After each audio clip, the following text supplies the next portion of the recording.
হেমন্ত মুখোপাধ্যায় সঙ্গীতের ক্ষেত্রে তার যোগ্যতার পরিধিটা জানতেন। শাস্ত্রীয় সঙ্গীতে নিজের অধিগত বিদ্যার পরিমিতি বোধ নিয়ে তিনি এতটাই সচেতন ছিলেন যে বন্ধু ছবির মালতী ভ্রমরে করে ওই কানাকানি গানটির জন্য পরিবর্তিত এবং যোগ্য শিল্পী হিসেবে মানবেন্দ্র মুখোপাধ্যায়ের মতো কাউকে মনোনীত করার অনুরোধ রেখেছিলেন সঙ্গীত পরিচালক নচিকেতা ঘোষের কাছে।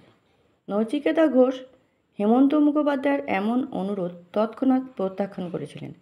ভাগ্যিস করেছিলেন, তাই হেমন্তবাবু নিজেই আশ্চর্য হতেন যখন শুধু মেহেদী হাসান বা জগজিৎ সিংয়ের মতো তাঁর অনুরাগীরাই নয়, স্বয়ং রবিশঙ্করও হেমন্ত মুখোপাধ্যায়ের গানের মূল্যায়ন করতেন এইভাবে।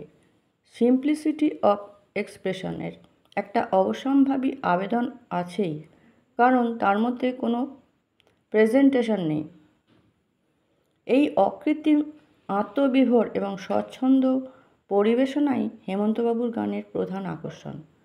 সুনন্দা পট্টনায়কের কথায়, হেমন্তবাবুর যে কোনো ধরনের গান শুনলেই আমার মনে হয় শুধু সেই গান নয়, তার শ্রোতাদের সঙ্গেও তার একটা আন্ডারস্ট্যান্ডিং আছে, যার জন্যই তার গানের কমিউনিকেটিভ পাওয়ার মনকে সোজাসুজি ছুঁতে পারে। আর আমির খান তো হেমন্ত মুখোপাধ্যায়ের গানের এতই অনুরাগী ছিলেন যে বাড়িতে প্রায়শই বন্ধু সমাবেশে তাঁর ছিল বাধ্যতামূলক গান পরিবেশন। খাঁ সাহেব হেমন্ত মুখার্জিকে আশ্বস্ত করে বলেও ছিলেন, গান গান, যার মধ্যে যে জিনিস মানুষকে আনন্দ দেয়, মনকে ছোঁয়, তাই তো গান। তাতে তোমার গলা দিয়ে টান বেরোলো কি বেরোলো না, আমার গলা দিয়ে ভালো বেরোলো, ইটস ডাজ নট ম্যাটার। গানটা শুনছি, সেটা শুনে আনন্দ হচ্ছে, সেটাই তো সঙ্গীত। তাঁর গান শুনে আরও বলতেন, ওই আওয়াজ, অভিব্যক্তির মাদকতা আমাকে মুগ্ধ করে। আর লতা মঙ্গেশকর হেমন্ত মুখোপাধ্যায়ের প্রতি শ্রদ্ধাঞ্জলিতে তো বললেনই, হেমন্তদার গান শুনলে মনে হয় মন্দিরে বসে কোনো সাধু ভজন গাইছেন।